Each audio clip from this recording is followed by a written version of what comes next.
Hello everyone and welcome to my channel, or perhaps welcome back. I hope you're doing well.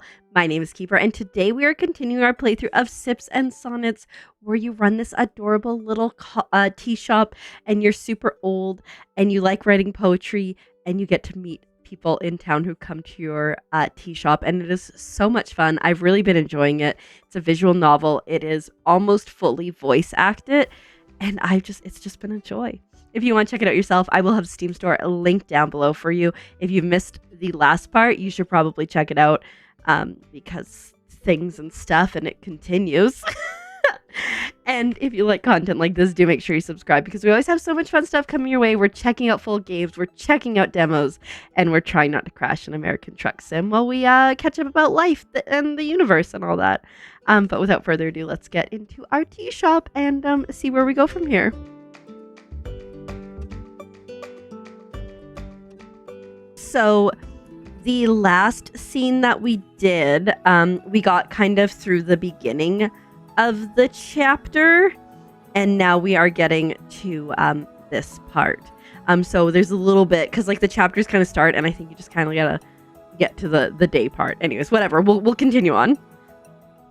The pang of melancholy brought about by Ms Meadows' reflections this morning lingered in her mind like an unwelcome guest.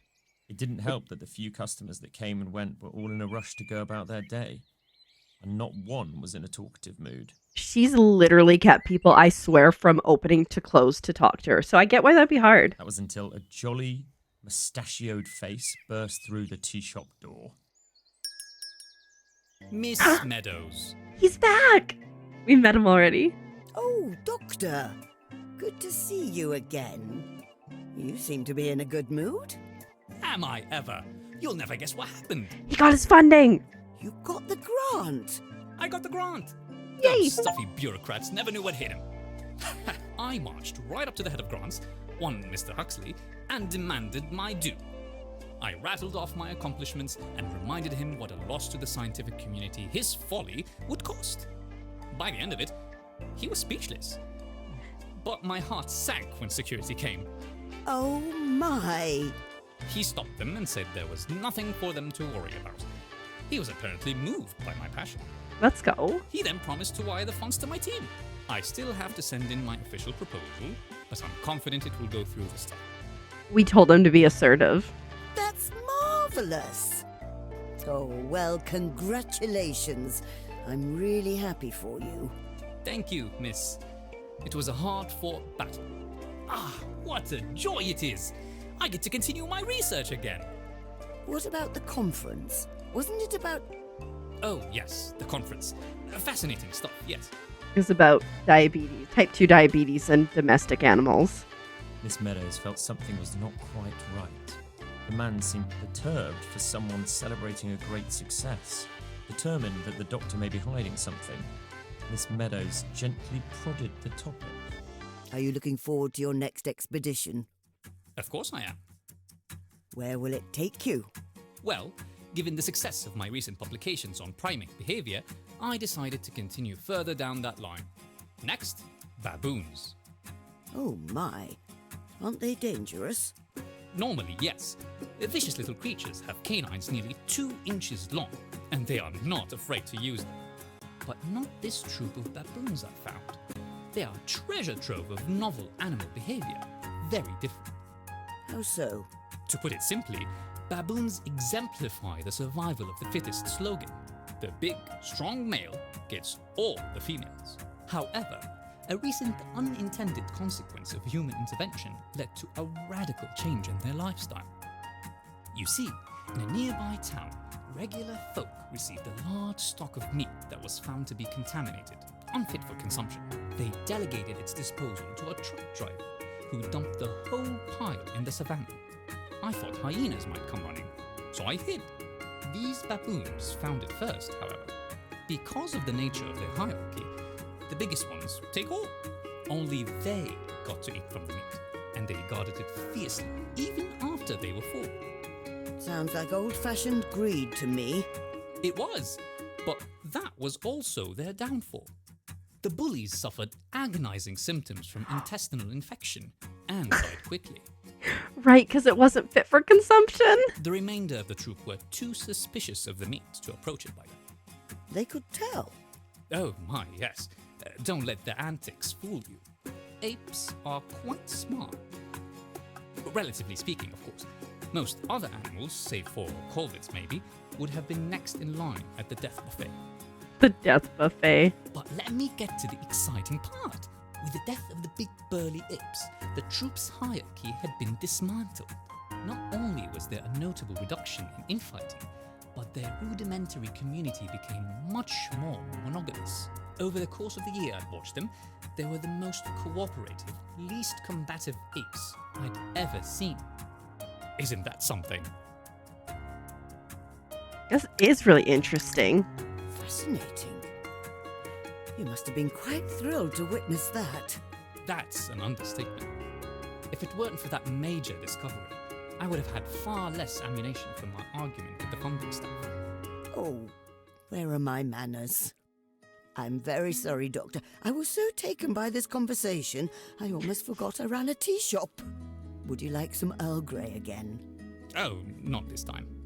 I must say, arguing with the people at the conference has still left me quite anxious. Chamomile.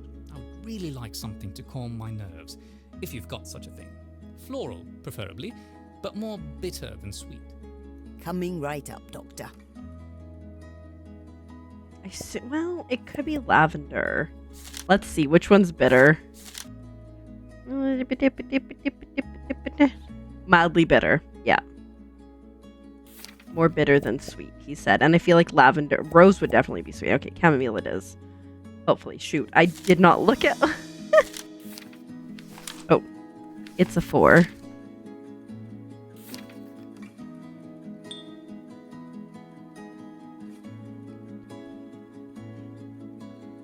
What are your plans for those funds? Plane ticket, binocular, and an interpreter for hire. Would you like me to make you a sandwich? No, thank you. I just ate. I said 4, right? Yeah. What's your favorite country to visit? Indonesia, no, Poland, Brazil. I can't pick. Is your family fond of tea too? Every single one of them. We never have a meal without it. Ah, chamomile and brew to perfection. I'm amazing at this. I can feel the anxious particles disintegrating with every sip. Thank you, miss. You're most welcome. Every time I feel a touch of restlessness, chamomile soothes me like nothing else. You are as shrewd a businesswoman as you are a tea maker. The doctor's eyes wandered to the far wall, adorned with knickknacks from across the world. Would you mind if I asked you a question? Not at all. You seem like a well-travelled woman. Being a journalist took me places, certainly. Do you regret it? Why do you ask? Well, you see, I love what I do, truly. A dream come true and all that faff. Not many could claim to have been a few inches away from a snow leopard in the wild and survived to tell about it. However, I must admit, I sometimes wonder what my life would have been like if I had instead, settled down. Wake up, commute to work, earn an honest crust, do my part for society, then be home for supper. Never worrying about missing a connecting flight, forgetting equipment at the hotel, or getting bitten by a black mamba. I love what I do. I feel free as a bird. But what if I'm a tree? Trees have no business being airborne. You crave stability, then? Well, maybe. I'm not quite sure what I want. On one hand, there is something comforting about familiarity, routine, like an old friend. But on the other hand, I feel I wouldn't be as interesting if I had stayed in one place. Being a citizen of the world, I have seen more of our pretty blue marble than most of my peers ever could if they had a whole year's worth of vacations. And being interesting is something that matters to you. Of course. I would hate to be a bore. I would hate to tell the same old stories to the same old people who are there to see it for themselves anyway. Meaning no offense, of course. None taken. I hadn't taken you for the sort of person who had put much stock in how he was perceived by others. True. Not that that's inherently bad. I travelled a lot because my job in the press necessitated it. But I took that job to begin with for a purely selfish motive. I wanted to see the world, all of it, with my own eyes, or as much as I could at least. The places I'd been, the people I'd met, the memories I still carry with me. It was worth it just for that. Being able to talk about it with equally well-travelled people such as yourself is a nice bonus. So no, Doctor, I do not regret the years I spent travelling, and I hope you don't either. You have given me much to digest, madam. He's still young. He could still settle down if Say, he wanted to. Tell me more about those memorabilia you've got over there. Which one do you want to know about this time? I'm going for this one. Those cured calabash gourds are used to drink. Is it yerba mate? Most popular drink in Argentina. Maybe you should explain what yerba mate is, or would a personal story be more interesting? My stay in Positas? Oh, how I missed Vallada Vieja? Or I was given these as a gift from a kind family I stayed with in Posadas. Posadas. I was there looking into an important lead on a news story I was writing. One time, their little daughter asked me what I was doing. I told her I was writing the news. With wide eyes, she pointed at a newspaper on the table and asked if I meant that. I said yes. Oh, she was so excited to know more. I was asked so many questions, I couldn't get anything done that day. But I loved her enthusiasm and enjoyed sating her curiosity. She brought over some sherba and we drank it together from the same mate, the gourd cup. Sherba. Way off. It was a strange experience at first, sharing a straw with someone, but it meant a lot to her. I got used to it, eventually. For the rest of our stay, she would sit with me while I wrote and played with my typewriter whenever I wasn't looking. Imagine having trouble with a typewriter to write the news instead of, like a laptop now. Before I left, she offered me her mate to take home with me, and I thought it was the sweetest gesture. I'd already bought a mate before, but I simply couldn't turn her down, so I ended up with two. Even though these two objects are identical, one of them is that much more significant, simply because of the memories that come with it. That is simply adorable. I hope she followed in your footsteps, miss. Well, I must be off. Goodbye, Doctor. A pleasure as always, miss. The scientist's departure was bittersweet. It felt like there was something left unsaid. Ms Meadows hoped he would come back again. I don't know that he's going to come back because he said he was only here for like a week for a conference and he's got his funding pretty much now. And then he just has to write the proposal, so. Oh, my back. I shouldn't neglect my stretches. Mood, up I go. She's so relatable. Here comes the nurse. Let's Nurse not Beth overdose. Came in on cue. Her this time. To Miss Meadows' utter lack of surprise, she did not say so much as a hello. Without much pomp or circumstance, she got right to work. Miss Meadows trying to become friends with the nurse.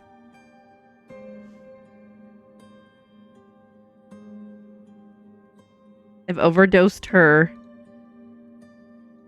twice recently, so we're being careful. The last time it was only 160. The time before, I was trying to go back in, like push it back in, and so it was like 260. Miss Meadows thought to herself, the poor woman must have had a bad day. She couldn't let her go without at least some light conversation. You know that young gentleman I told you about? Monkeys, yes. Yes, him.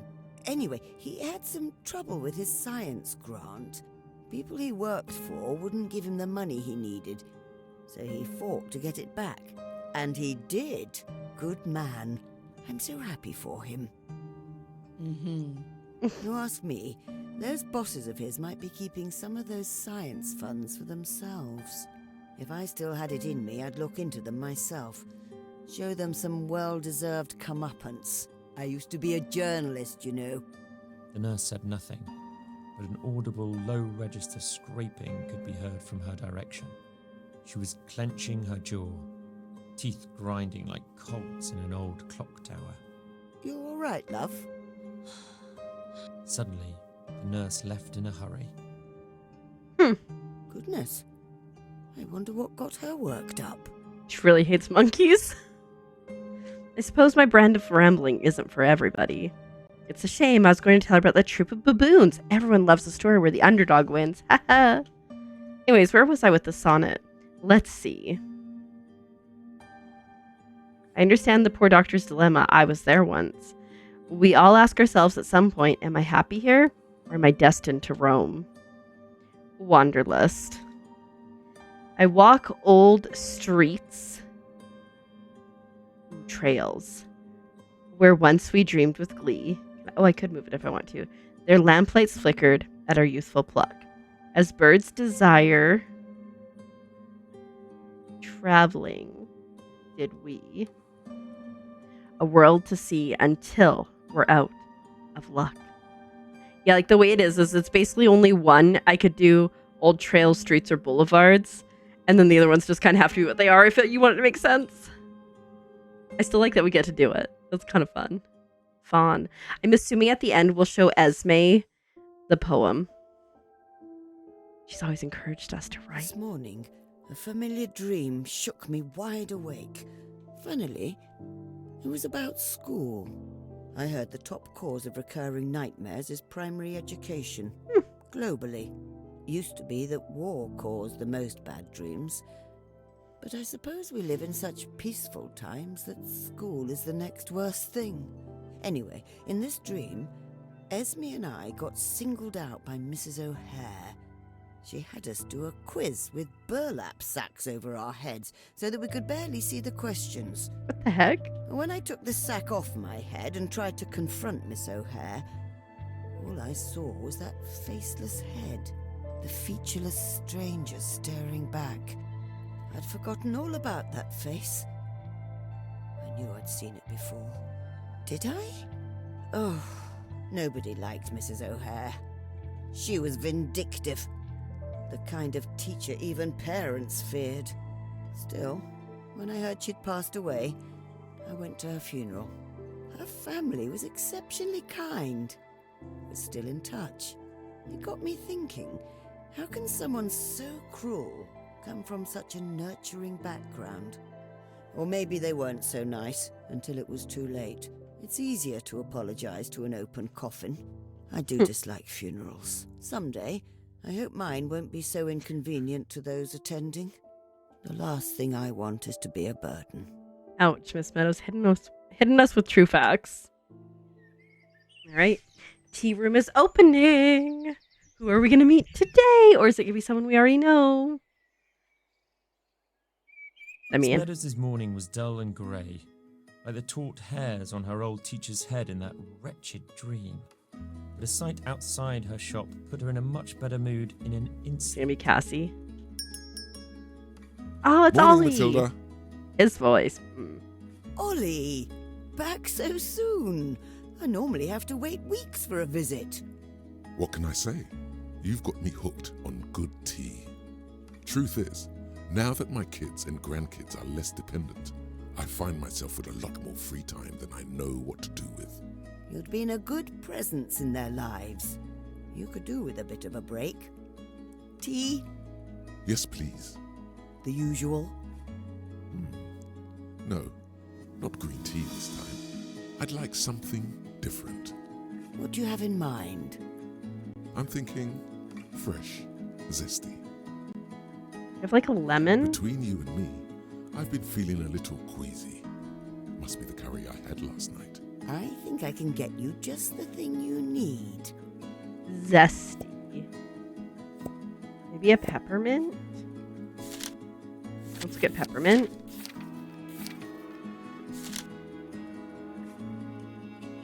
Alleviates nausea. Stomach zesty. Yes. And it's a 3. It's a 3. It's a 3.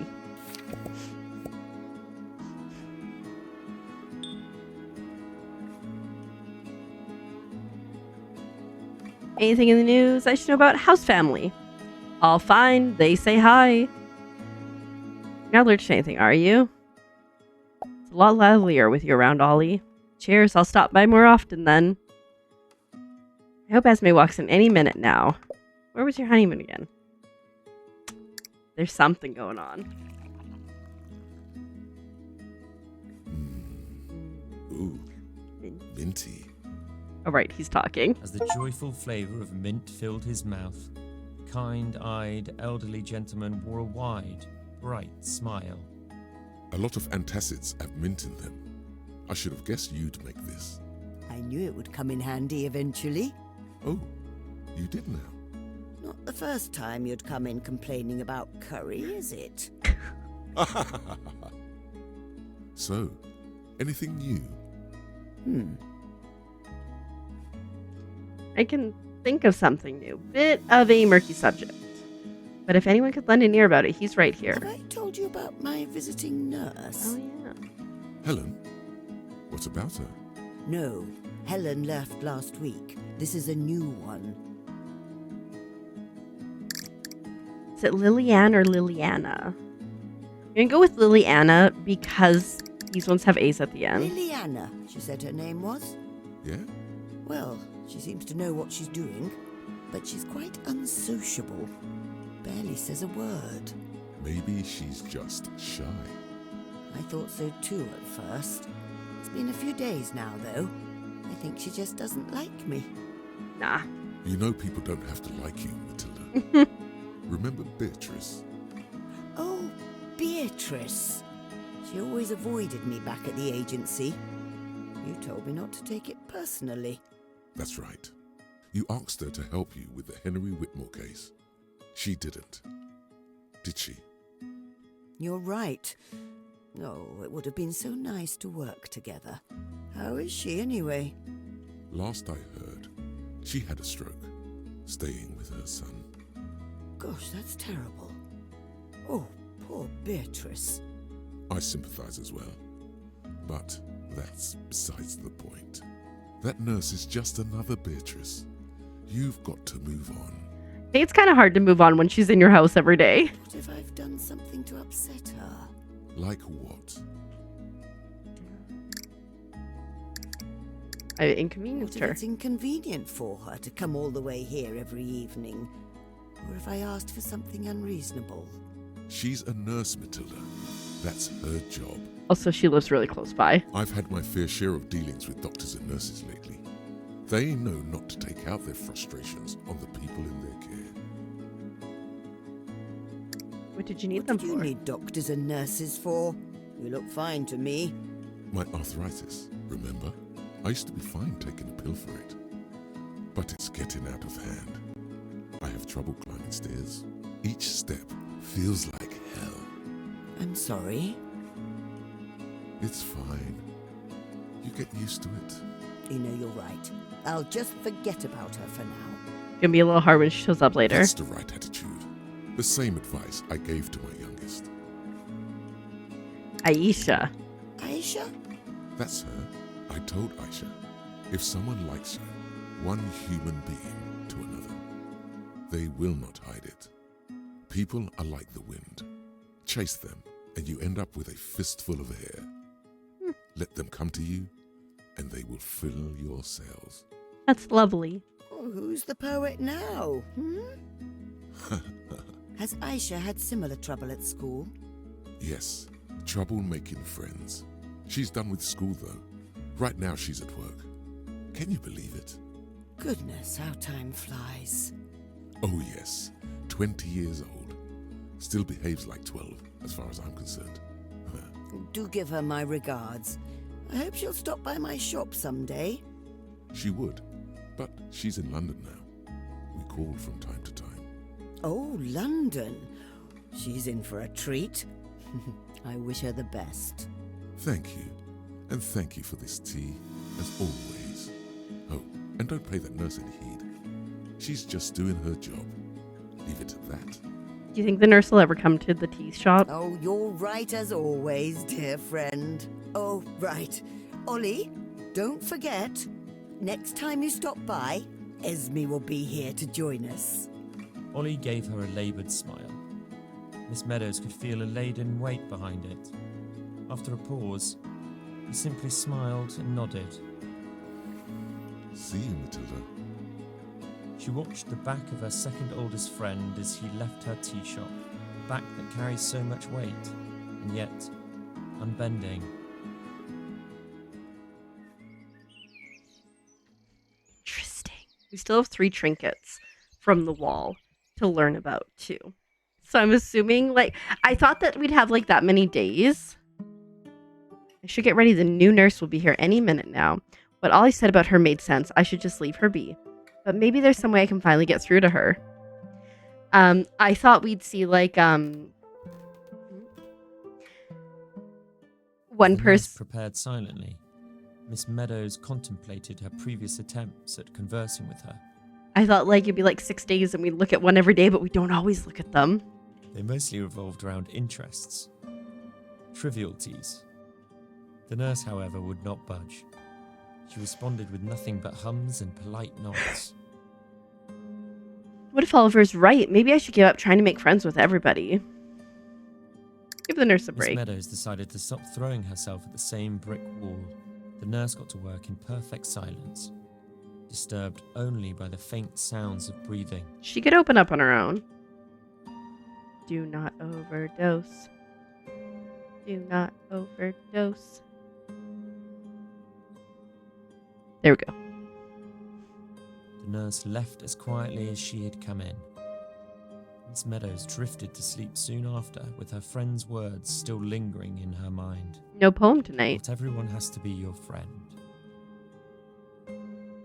Silken threads. Nightmare again?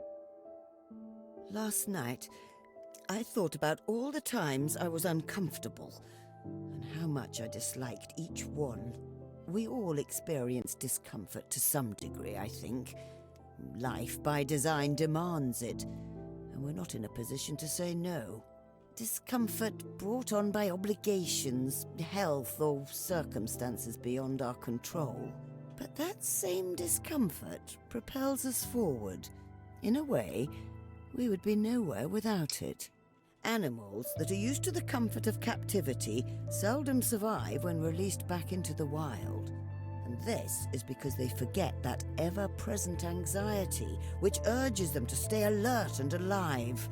In an ideal world, we would not need to suffer to succeed. Internal motivation should suffice, and whim alone would be king. But in this not-so-ideal world, endless discomfort is the price we pay for an interesting life.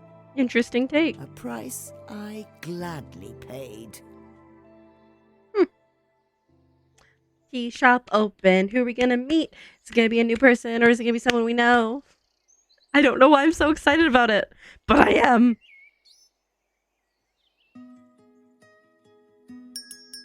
Cassie? The woman who walked into Meadows' tea shop this morning was not the one she was anticipating. But a welcome sight, nonetheless. I think it's gonna be Cassie, but it could also be the nurse. Hello. Oh, it's so good to see you again, Cassie. Cassie. Thanks, miss. You too. How have you been? I'm fine. Can I have some tea, please? Well, that's the kind of change of heart I like to see. The first time we met her, she's like, I don't like tea. And Miss Meadows was like, here's some ginger. And she's like, dang, I like tea. What would you like? More of what you had last time? No. I was wondering if you had something that might help me. Oh, no. Did you catch the cold your brother has? He got better. It's something else. I can't sleep. I haven't in 2 days. It's killing me. I'm gonna guess it's lavender, especially because that's purple. Goodness. Sorry to hear it, dear. Whatever you make, please just don't make it too strong or too light. Medium, I guess. As long as it makes me feel sleepier. Tea is by no means a cure-all, but I think I've got just the thing. Just realized I have 8 things of tea. So I betcha I have today and then 2 more days. I'm pretty sure it's going to be lavender. Sleep age. She says she wants it medium though, so I guess we would go to 3. Would be my guess. We'll just hope for the best. Did you have anything to eat? Just a fruit bowl with protein powder.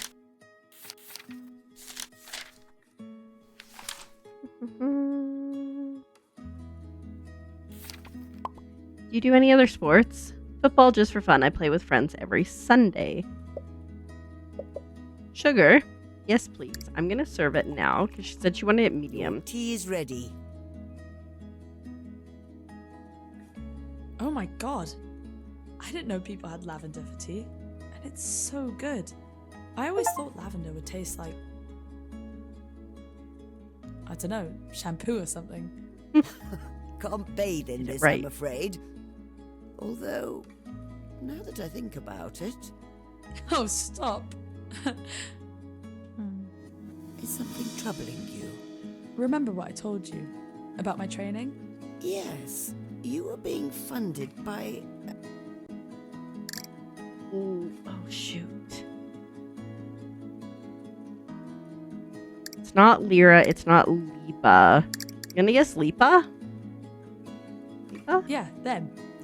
I do track and field so I can join the athletics team for the next Olympics.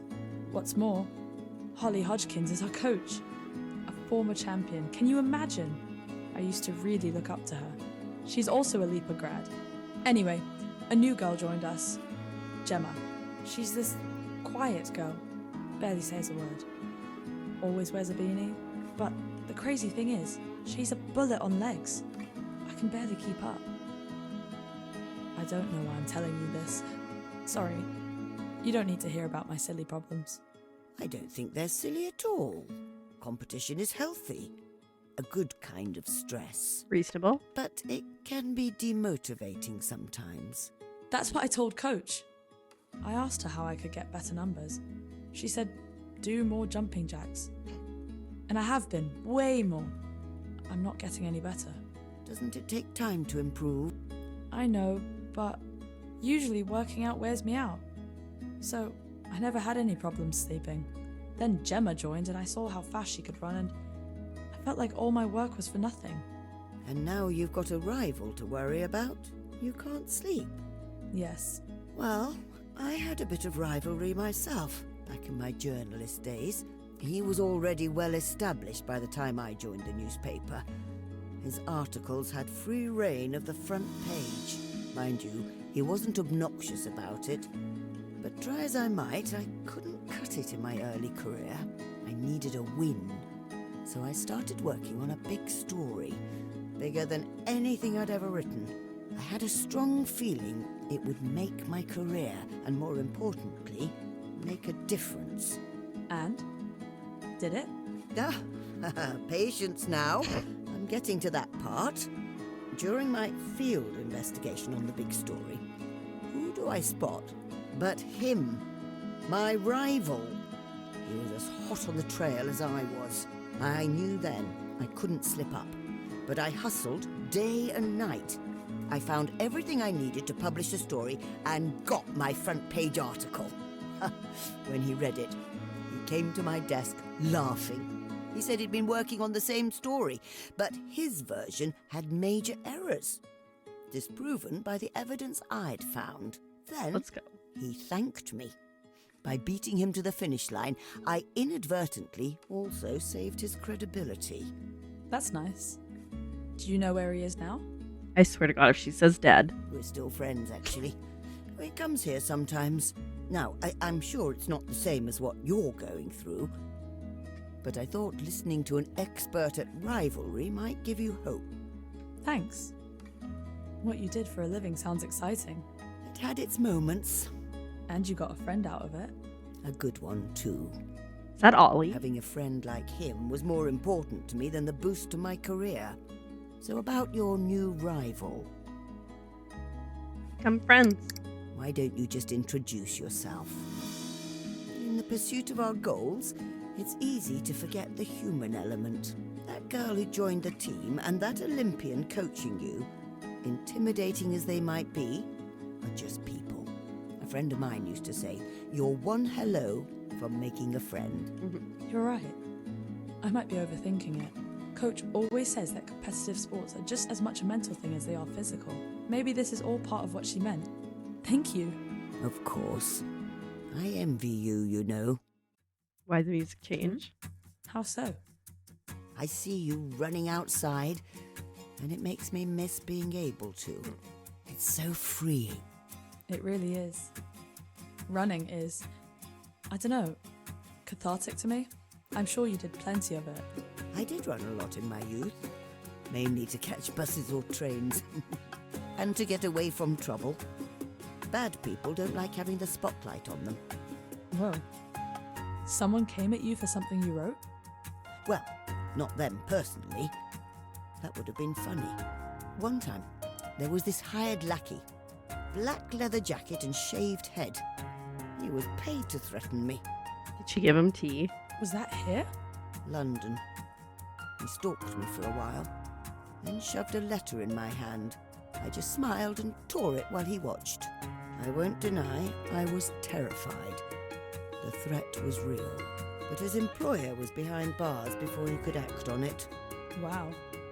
Not exactly painting a pretty picture of London. Don't get me wrong, London is lovely. Besides, he found me a year later and apologised. We even had tea together. With the henchman? Yes. Gregory's actually quite nice once you get to know him. I understand now why she's having a hard time not becoming friends with the nurse. Anyway, my time in London was special, but I preferred working overseas. Oh yeah, you sure did. The young woman looked back at the shelf in the corner, recalling their past conversation about its colourful contents. You know, part of me wishes so badly for me to get selected for the Olympics coaching program, just so I can see other countries. The soundtrack is amazing, by the way. I can't afford to travel. Barely anyone can now. I just hope I make it. Oh, I'm sure you will make us all proud one day. Oh yeah, no pressure. But seriously, thank you. I feel better already. Actually, I hope it's okay if I ask for another story from your collection there. I'd love to share one. Which one do you want to know about? Okay. Oh, looks like we've got 2 more. Okay, I'm going to do the books. For my trip to Alexandria, Egypt. Ooh. The kind of people I met there introduced me to Arabic literature. Naguib Mahfouz, Taha Hussein, Khalil Gibran, all prolific and brilliant 20th century authors. Their nuanced commentary on life could move mountains. The way they write is so salient and raw that it translates to English seamlessly. Which one should I talk about? Let's go with this one. Great choice. Hopefully hopefully she'll pronounce the name so I can get it. Naguib won the Nobel Prize for Literature in 1988, and his work was praised for being vivid and nuanced, and yet still ambiguous and dreamy. He was a philosopher before turning to fiction, and he counted Tolstoy among his greatest influences. In Naguib's provocative novel, Respected Sir, he was clearly venting his frustrations about living as a civil servant for a great deal of his life. He wrote a rather powerful monologue that stuck with me to this day. There can be no salvation for man but in madness. Madness alone can accommodate both piety and heresy, both glory and shame, love and deceit, honor and fraud. How can a sound mind comprehend, let alone endure, a bizarre life such as this? How can it behold the sparkling of the stars in heaven when it is hopelessly submerged in mud? Whoa, that gave me goosebumps. I need to look him up. Najim, you said? Naguib. The two spent another hour in jovial conversation. Ms Meadows barely felt the time go by. She just wished a certain someone was here to be part of it. Esme. So, looking at what we have there, there's one more memento that we need to learn about, and only 2 more things of tea. So, like, I think Esme's gonna be here soon.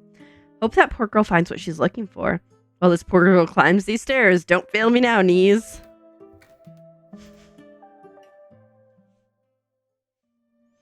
Last time I followed Ollie's advice and let the nurse be, but she said nothing since. She looks even more morose than usual. Maybe I shouldn't have done that. I'll think of something to ask her when she's done.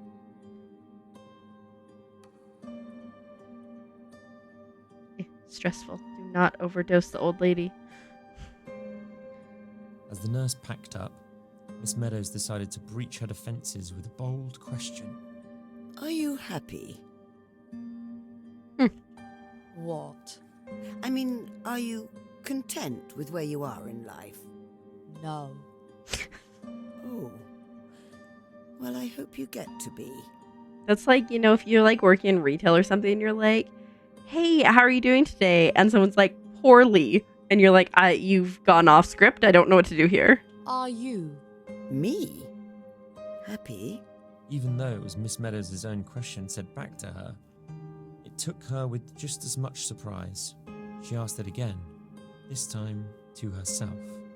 Is Miss Meadows happy? I think she is happy. I am happy. How can I not be? I got to see the world and devoted my life to the truth. So much good has come from that. I wouldn't have it any other way. The truth. Revealing the truth is a universally good act then. Oh my god, is she gonna be like, hey, I overdosed you on day 2? Of course it is. Can you think of an instance where the truth should not be revealed? Sometimes to spare feelings. Well, sometimes to spare feelings. Say my friend asked me if her hair looked nice and she'd spent so much on getting it done up. I don't think I have the heart to tell her it didn't look nice. So, you're selective about what truths to reveal. It's not the same. My work was meant to reveal deliberately hidden truths and by revealing them, prevent harm. Sometimes it's worth hurting some feelings and sometimes it isn't.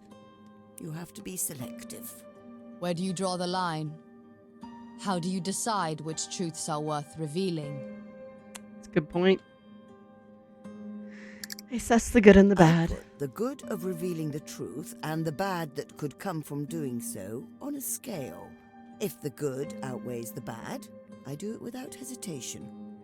Isn't that a bit arbitrary? There are a lot of things in life that are best left to personal judgment. Even if that hypothetical woman wasn't my friend, I would still spare her feelings, because there could be no good that could come from telling her the truth in that instance. I am not convinced. A stifling silence settled in, not so different from one that tends to follow the loud clang of a fallen object. It was so stifling, in fact, that the nurse could not stand being in the same room anymore, and left in a hurry. Dang. Don't know if I regret asking her that or not. Writing will clear my mind. I will push all those thoughts to the side. The athletic woman, the scientist, or her, the one I'm writing this poem for. Only one gets to decide my mood of my 5th stanza. The end of a beginning, the fork in a road, what ifs. What should I go with, or rather who?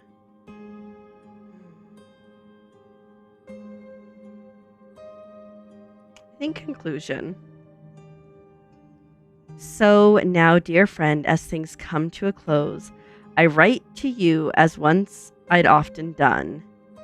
The ink still flows, though slower, I suppose, to stain this page like shadows in the moon. Another word would be better, I feel. Shadows in the sun. That does make more, that fits. But I like moon was like more poetic, but whatever. Legs, not roots. I read those legs, not regrets initially. I was like, what? My, I fell asleep on my desk. I have to pick up the pace. I need to finish this poem so I can show it to her. So we can laugh again, just like we used to.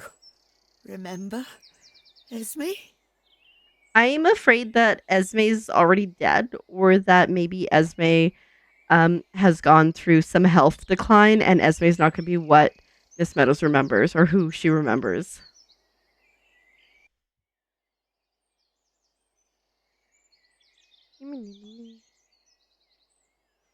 We are open. Is it Esme Day or is it somebody else day? I think it's going to be somebody else. Miss Meadows stared out of the window of her tea shop intently, hopefully. Any day now, any day, and Esme would walk right in. Miss? Hey, it's Doctor. She barely noticed the ethologist's soft and quiet entrance. His greeting shook her out of her trance. Oh, hello again. Sorry, I seem to have startled you. Everything all right? Kill him. The truth is, Doctor, I'm eager for a certain someone to walk through that door. Not that you're not welcome, of course. I've just been waiting is all. Must be someone quite important to occupy your mind so much. She is. Her name is Esme. She's my oldest friend, and she's coming to town. Work took her abroad for a long time, and we haven't had a proper sit-down in ages. I can't wait to meet her again. That is wholesome. I'm sure she is just as excited to burst right through that door and greet you. Miss Meadows' smile widened with plain joy at the mere thought. She saw a somber look in the doctor's eyes. That look was utterly unfamiliar to her. She had never seen it in him, or anyone else. Anyway, what can I get you today, Doctor? I'm very intrigued. You know you don't have to call me that. Oh, I'm sorry.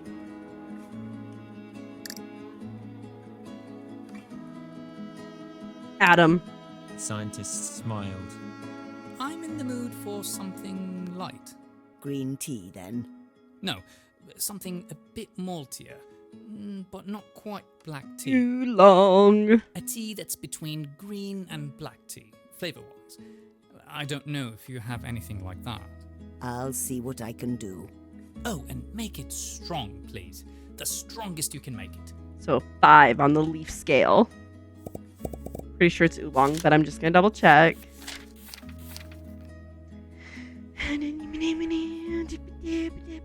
Love tea. Both green and black, yeah. Oolong. And he wants it as strong as possible. How was your day? It was alright. I think I saw a fox on my way here. I miss traveling freely. What's stopping you? It can't be your health, can it? I wish that, like, you could continue the story, but they're just or the dialogue was just kind of one-offs. I regret never going to Australia. It's not too late, long flights, but it's worth it.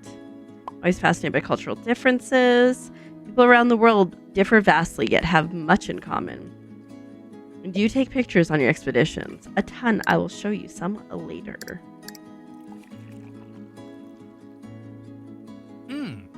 I can't believe I didn't think of oolong. The scientist was flush with contentment. He stared down at his cup with glee, as if Got it. grateful for a gift. I got it right. And not just any oolong. Jade song? Dark Pearl. It's my favorite. I'd tip my hat to you if I had one. You truly are a master of your craft. I thought about our last conversation, you know. If what I'm doing with my life is what I really want. And? I've made a big decision, but before I tell you about it, let me share with you something that happened to me in my first field study 12 years ago. Him having his first field study 12 years ago, I was like, he doesn't seem that old, but also he's got a doctorate, so yeah, okay. The place was cold and unforgiving. The people, equally so. I felt out of place, and every question I asked had a coin flip's chance of being met with ridicule or hostility. I never felt so out of place in my whole life. Pardon me. Do you remember where this happened? I do, but I can't tell you. Sorry. Why not? Why not? By telling you where, you may gain an unfairly negative view of that place, that town, that country. This is how stereotypes start. You absent-mindedly tell people about a few bad apples, and soon enough, the orchid gains an undeservedly rotten reputation. Worse yet, it may confirm some biases you already have. I genuinely believe that people are inherently good. Some of them may stereotype, willingly or otherwise, but I will not stoop to that level. So forgive me if I keep this to myself. Got an achievement for that. What mattered is that I found that scientific journey, on the whole, so cathartic and rewarding.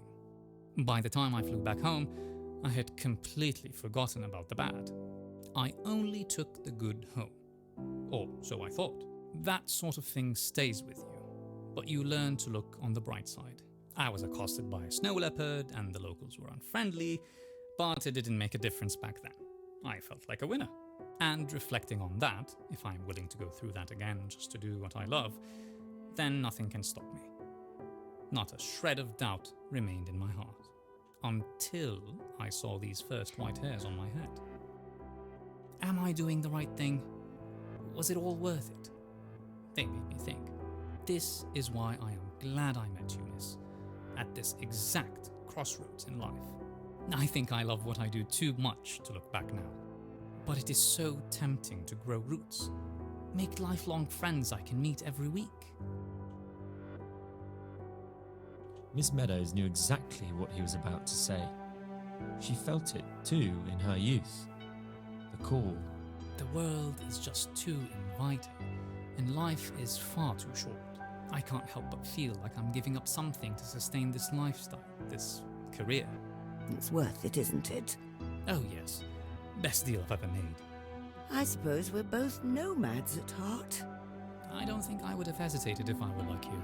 However, you helped me decide. I did? Well, after hearing your stories, I decided to look you up. You have had a remarkable career, miss. Enviable, even. Looking at you now, I don't think you quite understand the impact you've made. Those stolen funds you revealed were in the clutches of a hoarding political dragon. They did not go to waste. They made so many initiatives possible. Agricultural, urban, athletic, scientific. There was a quiver on the ethologist's lips. Whether this was fated or entirely coincidental is not my place to say. But I am so glad I get to thank you for it. Thank you, miss. You had to fight your own battle to get your piece of it. There wouldn't be any peace to begin with, were it not for you. I get to pursue my dream because you pursued yours. You love that. I don't imagine that would have been possible had you settled down here instead.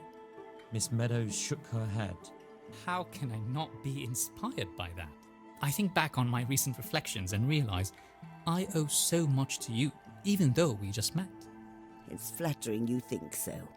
But I'm of the opinion that only you can truly know your purpose in life. Just like only I could know mine. So rest assured, you owe me nothing. The future is yours. No matter what you decide to do it right. Sorry, I rambled for a while there. I'm always taken aback by how easy you are to talk to. Nothing to be sorry for. You know, there is one thing I will regret once I'm back on the road. Not being able to see you again as frequently as I would like. It's going to be hard to move on, knowing I can't be a regular here. You don't know that for certain. I will miss you too. I will miss you too, and our fruitful conversations.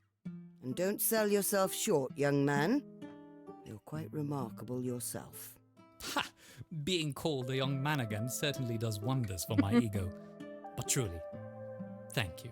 I am happy to have received my funding, but I am just as happy to have stumbled upon this slice of heaven you've built. I will endeavour to come back. Somehow. I promise. Miss Meadows' heart grew, knowing she had made a new friend. didn't get to learn about the teapot. Maybe there's one more day. Because there's still some rose tea. But what if that's for Esme? What if the nurse comes tomorrow?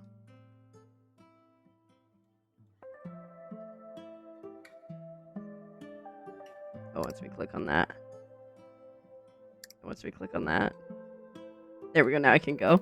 It was flashing gold, but we've already listened to them, so we didn't need to. The nurse's arrival this night was quiet as a fox. You couldn't even hear her breathing. She was always distant, but Ms Meadows noticed she was avoiding her eyes more than usual. Listen, Liliana? It's Liliane. Dang. About last time, I just feel like I owe you an apology. It was too personal of a question to ask someone. I know what you are trying to do, miss. But I am only here to give you this. Nothing Dang. more. It has been a little over a week since this new nurse took over from the previous one. Since then, she made Miss Meadows feel all sorts of confusing emotions, but all of them explicable in some way. Tonight, however, an irrational emotion took over Miss Meadows like a swelling wave, one that made no sense to her at all. Is she angry? Fear. Oh. Are we ready? All right. I'm ready.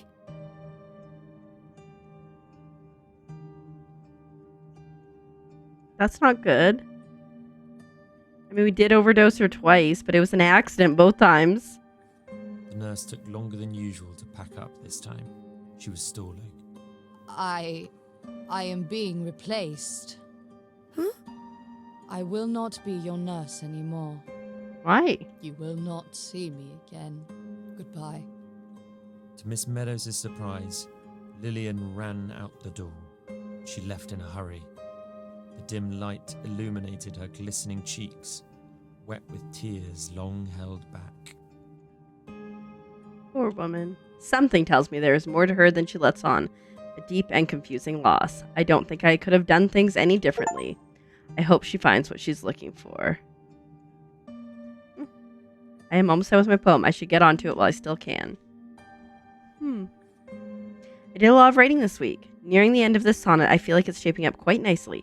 Everyone that I drew inspiration from has a bit of them in these lines. Hee I know how this poem should end. Running towards.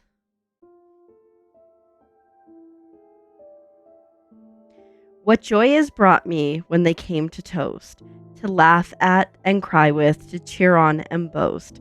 But now the fire is dying and the people are goodbying. And all of my chestnuts will never get to roast. Is that the one that we wrote previously? Because Esme made coconuts, made chestnuts? Okay. Is it Esme Day or is it somebody else day? Because we haven't Miss learned about Meadows that came yet. down the stairs with some difficulty. Oh no. She was used to her joints being stiff, but they were especially rigid today. Not long after she had enjoyed a cup of her own, did a familiar face appear, or more accurately, barge in. Ollie? Esme? Cassie. The young woman's boisterous laughter shook the windows. Someone's in a cheery mood today? You won't believe what happened. Remember my coach and the new girl? I know it's Gemma. Was your coach Hodgkins? And Gemma, your new rival? That's right. You're quite, what's the word? Eidetic, that's it. Miss Meadows knew what that meant. Do you? Yes. Anyway, that's not important. It means like having a really good memory. It turned out to be a setup, the whole thing. I think also like specifically for like things you hear, not like visual. What do you mean? I can't believe I didn't notice. Coach, you're a menace. Coach brought in someone, alright, who was only pretending to be a quiet, shy girl named Gemma. Her real name is Wilma Pavey.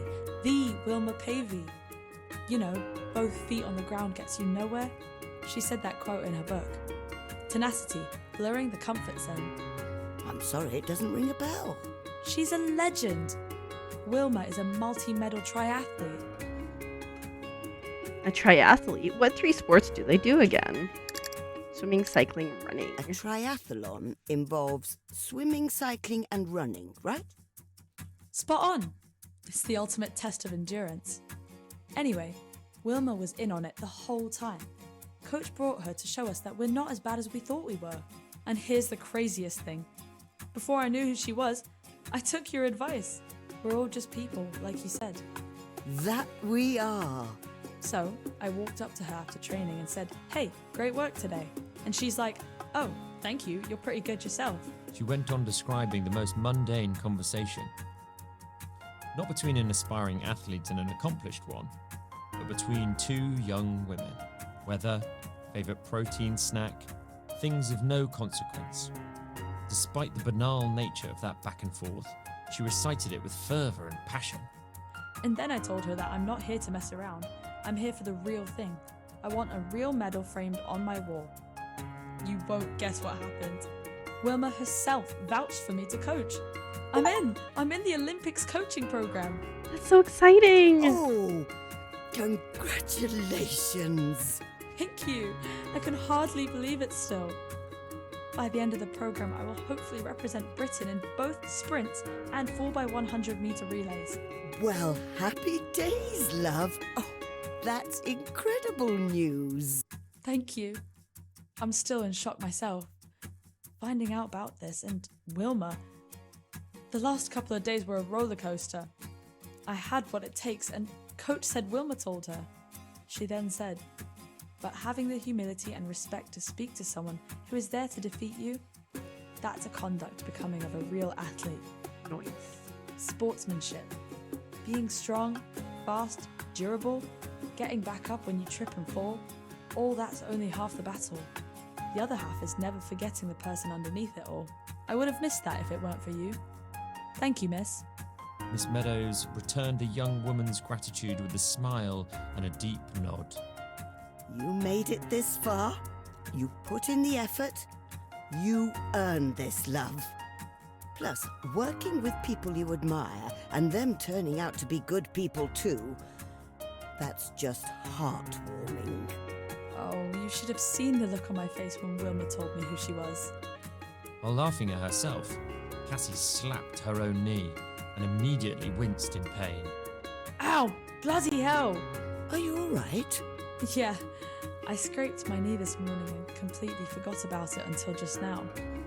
Don't worry, I already cleaned and bandaged it. I'm gonna be fine. Still smarts though. Youch! Or do you want something for the pain? I took some painkillers.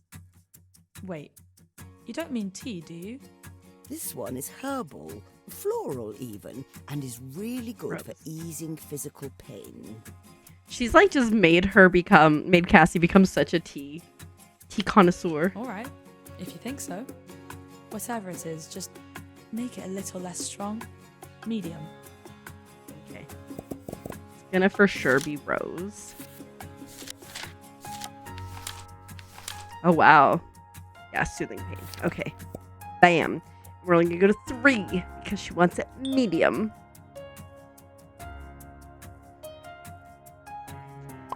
The gold medal will look nice on your wall. Haha, oh stop. Do you know where the next Olympics will be held? Italy, I think. I always wanted to go. Papa. Is there anyone else in your family athletic too? Your distant cousin who surfs. She lives in Porto. Your tea is ready. We got achievement for serving all the teas.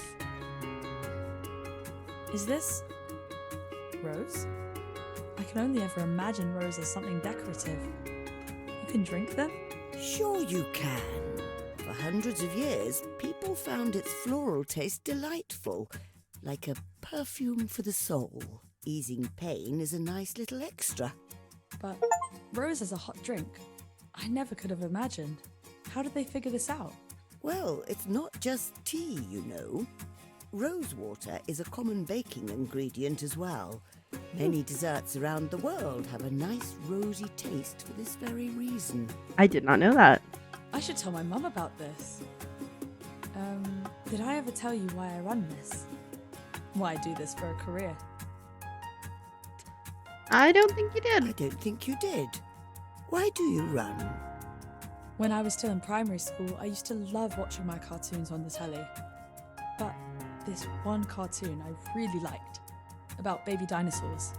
It was on national TV just as school finished, and school was a 15-minute walk from home. This is hilarious. If I walked home, I missed most of it. So I sprinted, full speed, lungs heaving, little feet stomping on the ground. I went from missing half of the show to catching it right when the intro song ended. Oh my goodness. I don't think I've ever liked a show that much. No kidding. I was really rooting for those reptiles.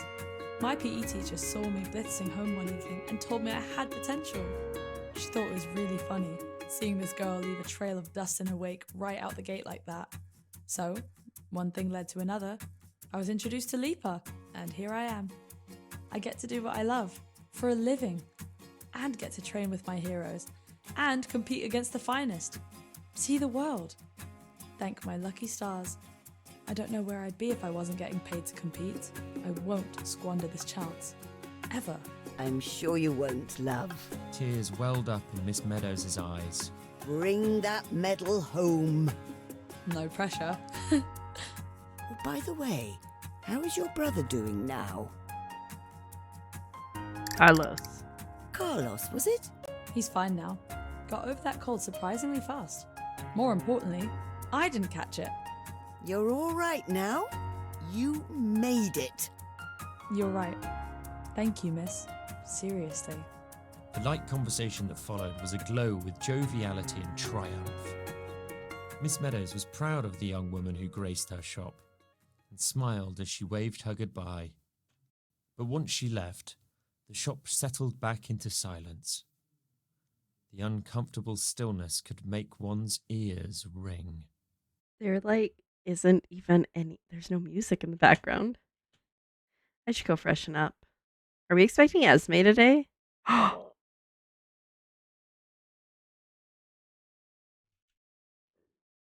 Hmm?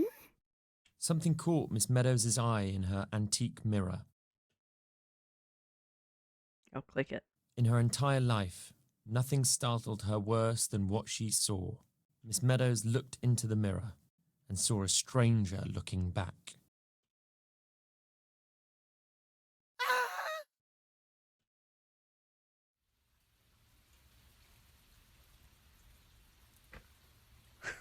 Outside it began to pour, and fog melted through the streets. Meadows looked longingly through the window of her shop. Did she just not recognize herself getting old? Her train of thought was cut short by a jingle of the door chime.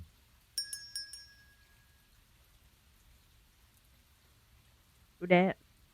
And in walked a child, no older than 12. Excuse me, miss. I lost my mummy. Have you seen her? Meadows could not believe her eyes. The young girl was the spitting image of her friend, Esme, when she was a child. They could have been twins, she thought. What's your name, young miss? Grace. My name is Grace. Well, Grace, I'm sure your mother's looking for you right now. How about you wait for her here? Better than waiting out there in the rain, Okay. You think this is going to be like Esme's granddaughter? Grace took a seat. Something she could not describe about this place reassured her. She felt safe here. Would you like some tea? I don't have any money. Don't worry about it. It's a treat from me. What would you like? I don't know. What is good? I know what you would like. Give me just a moment. Earl Grey.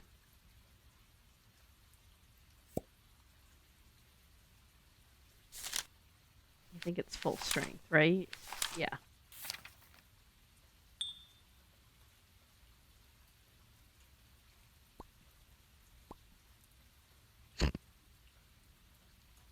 Not actually have. What does Mum look like? She's tall and wears a flowery dress. Did you have anything to eat? Yes, thank you. Does Mum like tea? She drinks a lot of coffee. Are they the same? No. Don't worry, she'll be here any minute now. Okay, I hope so. Here you go. This one feels fancy. It is, darling. That's the bergamot. Burger what? A very snobby orange. Wears a top hat. Grace laughed and took another sip. Shortly after their brief exchange, Grace's mother found her daughter at the tea shop. The woman apologized for the inconvenience, and the two left unceremoniously. Bye. Well then, we still haven't learned about this. You all right? Hi, Ollie. What's new with you? I finished the poem last night. Oh, I was hoping Esme would come today. Listen, Matilda. Is Esme dead? I know, Ollie. Do you? Yes. Esme is No. dead. Esme! In grave lucidity, everything came flooding back. The hospital visits, the bouquets, the funeral, and a promise to write one more poem. She tried to trace back the memories to the moment she forgot it all, but found that the trail led nowhere. It was distressing, like coming back from an errand and finding your home unfurnished. Oliver comforted Ms Meadows as she sobbed on his shoulder until the tears dried up.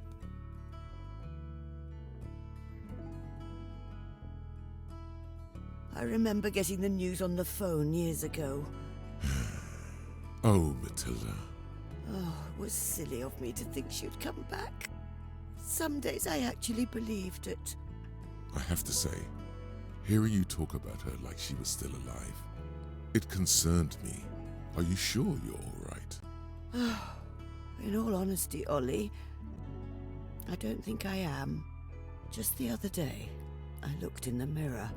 Oh, it filled me with a sense of dread I didn't know existed. Like an uncanny stranger was staring back. I hated it. I expected growing old would slow me down, make me sleepier. But not this. Not fearing my own reflection. Not thinking my dead friend was still here.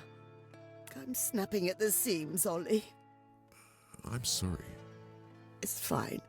It feels good to finally admit it. God, I must be so useless right now. Hey now, you're many things, Matilda, but you are not useless.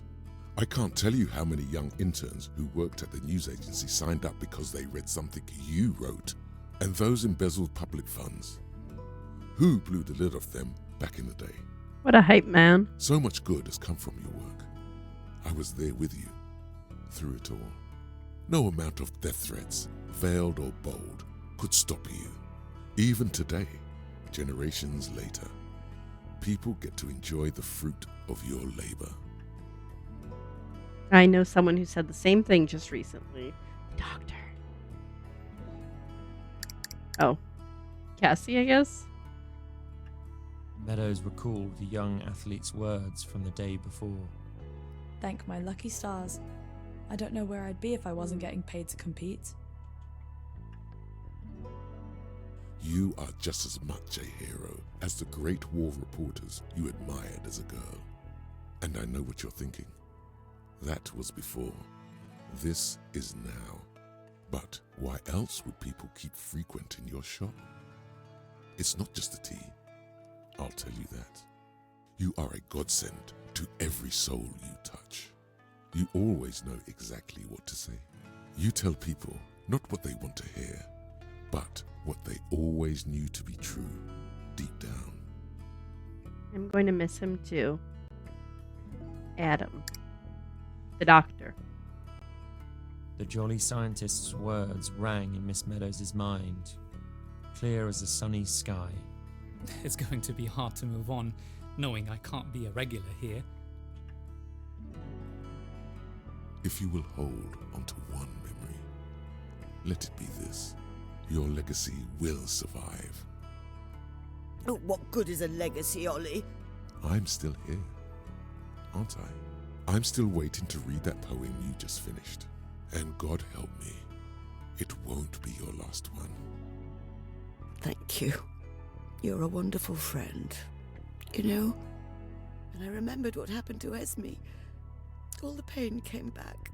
I cried as if I'd just found out about it for the first time. It's like I lost her all over again. In some strange way. That felt like a blessing. I got to grieve for her a second time. Ms Meadows, you're killing me. A woman like her deserves to be grieved twice. You know what? Let's do it again. Tell me, Matilda, how did you start writing? Oh, Ollie. You don't have to indulge me. No, I would love to. Go on. Well, you see, I was waiting for her in the park after school. It was a Friday.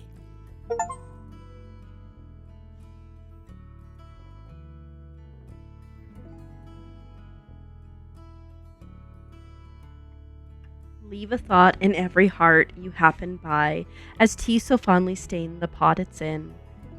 Be warmth that lingers on the fingers held high, the smallest kindness lets their tale begin. I wandered paths where silence held its breath, my thoughts of you like lanterns in the dark. When asked to speak of you, I did at length, until my throat dried up and turned to bark. Be wary, words are implements of war, and just as much they've beauty of their own. They charm and make imagination soar. In equal weight, they cut right to the bone. I walk old trails where once we dreamed with glee. Their lamplights flickered at our youthful pluck. As birds desire traveling, did we, a world to see until we're out of luck. So now, dear friend, as things come to a close, I write to you as once I'd often done. The ink still flows, though slower, I suppose, to stain this page like shadows in the sun. Though time forgets this house, our tree, our glean.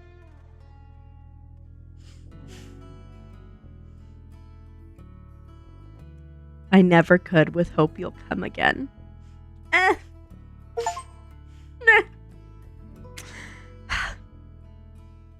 That was ending one. Apparently there's other endings. That was really good. And I did not expect a game about tea and poetry to make me sad, and yet it did. I really, really enjoyed that was narrated. There was so much, it was so dialogue heavy that I think it would have been a little bit of a struggle to get through it. The stories of all the characters were fantastic. The way that they interconnected with Ms Meadows was so good. I'm so sad. It's fine. I will get over it. But I really enjoyed that. It was a good one. And obviously we will watch the credits because they are so important to watch, because all these people took the time to get into that, including Lieutenant Pancakes. Fantastic. I wonder if these are Kickstarter people or if these were like playtesters or whatnot. Really enjoyed that. It was really good. I'm intrigued by the fact that there's other endings, and I wonder how many more there are. Oh, thank you for believing us. That's so sweet. Just all about this game is just so sweet and so wholesome and so nice. Perfect tea servings. Above average. My ending was Esme. Oh, so that final chapter, interesting. Cassie was encouraged to be sociable. Adam was encouraged to be assertive. And final poem mood was bittersweet, which I think is accurate. You unlocked author's note? That. As you may have noticed, this game is a memory test. I'm sure you passed with flying colors. I was inspired to make sips and sonnets while reading about memory for my PhD research on the neuroscience of learning. I'm also interested in neurodegeneration research, which is why we released this game in September, the World Alzheimer's Awareness Month. Like our senses, memory is an ability we take for granted. I want to demonstrate that by turning a clinical memory test into a video game. As I kept fleshing out sips and sonnets, I started to care more about the story than the memory test aspect. The test is still there and it does affect how the story ends, but I put a lot of heart into the characters and the small world they inhabit. By writing the story, I developed a newfound appreciation for simple human interaction and made many friends along the way. To me, that is reward enough. I hope I was able to convey a much more meaningful message in Sips and Sonnets. Maybe more meaningful than taking memory for granted. I will not share what the message is because the artist does not get to decide how others perceive their art. Besides, the conclusion you reached is likely better than I had intended. Thanks for playing this game. We hope you give it a go to see the other endings. It looks like this note will be unlocked if you beat the game twice after you lead through. Interesting. Oh.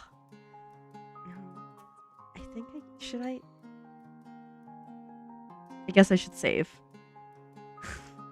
Because we haven't saved yet. Okay. Yes, fine. Wow.